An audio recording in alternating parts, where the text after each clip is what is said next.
Estamos aquí con un circuito donde vemos que tiene parte A, B, C y D y E. Nos vamos a centrar exclusivamente en hacer la parte E.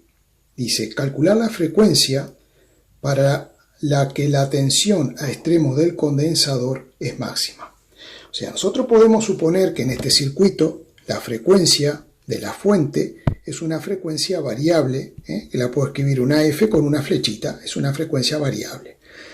Entonces, quiero saber para cuál frecuencia el voltaje entre extremos del condensador o capacitor será lo más grande posible, porque evidentemente que voltaje máximo, todos los elementos tienen un voltaje máximo, porque son voltajes que varían en el tiempo, cosinusoidalmente o sinusoidalmente.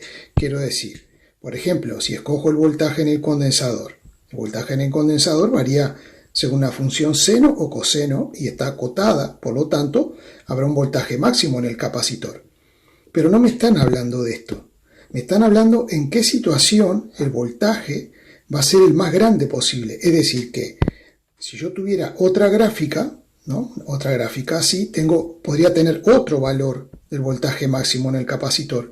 Pero quiero saber para qué frecuencia este valor máximo es el más grande posible. Eso es como lo tenemos que interpretar, es así. Bien, fijémonos una cosa. Este capacitor está conectado en paralelo con esta bobina. Por lo tanto, hablar del voltaje del capacitor es lo mismo que hablar de del voltaje entre los puntos A y B. Estos puntos A y B son los que conectados en paralelo al capacitor y a la bobina. Entonces, ¿qué es lo que quiero en este problema? En este problema quiero hallar la frecuencia para la cual el voltaje entre A y B será el más grande posible. El más grande posible. Bien, vamos a ver. Vamos a empezar por hacer una suposición. Supongamos que la reactancia inductiva de la bobina es igual a la reactancia capacitiva del condensador. ¿Por qué hago esto? Porque en estos problemas donde me piden la frecuencia para que tal cosa sea máxima o sea mínima, me hace sospechar en que puede haber aquí una resonancia. Y cuando tenemos resonancia, lo que ocurre es que XL es igual a XC. Entonces, vamos a ver si es verdad. Si XL es igual a XC y yo quisiera calcular la impedancia de estos dos elementos en paralelo, ojo porque esto aparece mucho en los exámenes, una bobina en paralelo con un capacitor. ¿Cuál será la impedancia de esta conexión en paralelo? Bueno, como son dos elementos, la impedancia que tengo entre la bobina y el capacitor, que la voy a escribir Z sub LC, será el producto, o sea, JXL, vamos a poner XL simplemente, JXL por menos JXC, expresando en forma compleja la reactancia inductiva y la capacitiva, dividido la suma, JXL más menos JXC. Si XL es igual a XC, esta resta me está dando 0.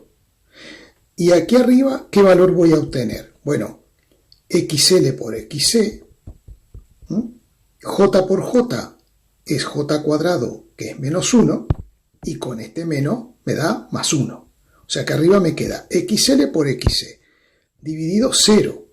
Entonces, ZLC, si es un número dividido 0, tiende, vamos a poner así, ZLC tiende a un valor infinitamente grande.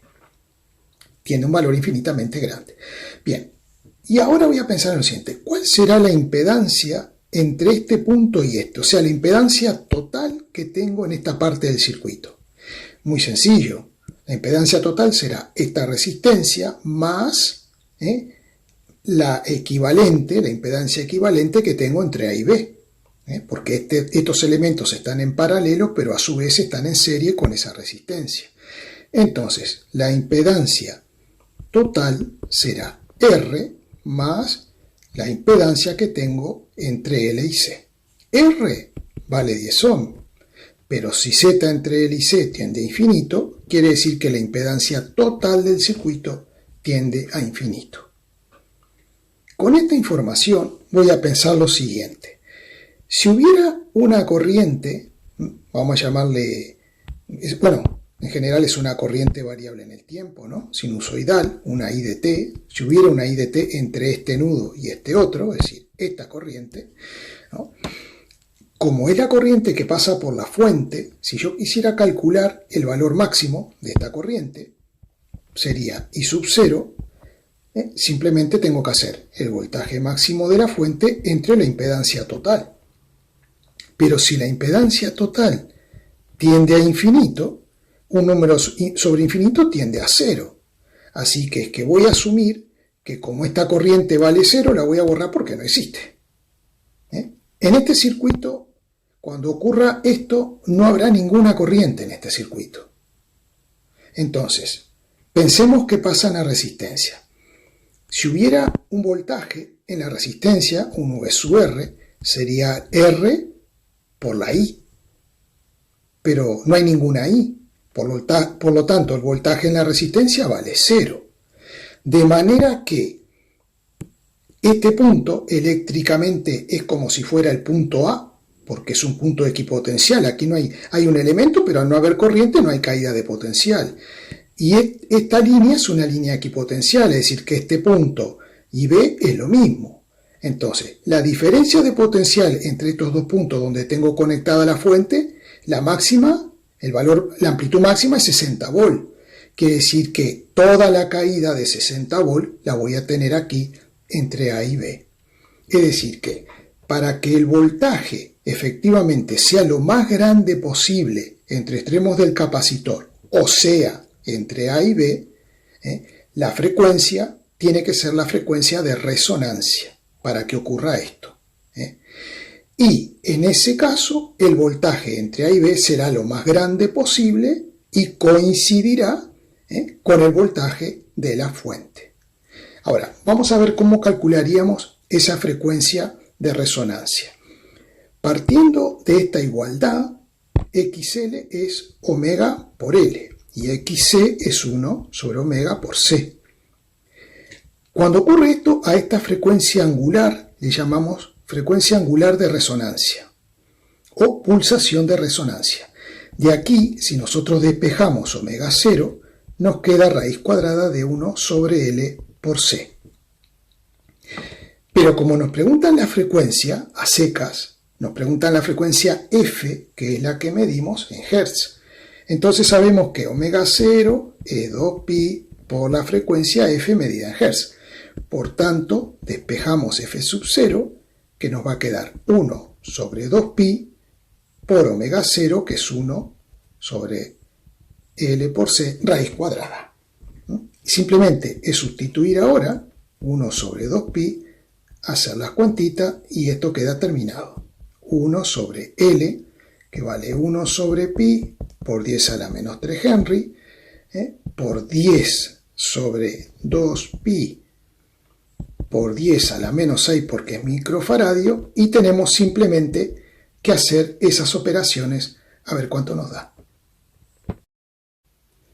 Hacemos las operaciones y eso nos da 22,3 por 10 a la 3 Hz, que lo podemos escribir como 22,3 kHz, porque 10 a la 3 es kHz.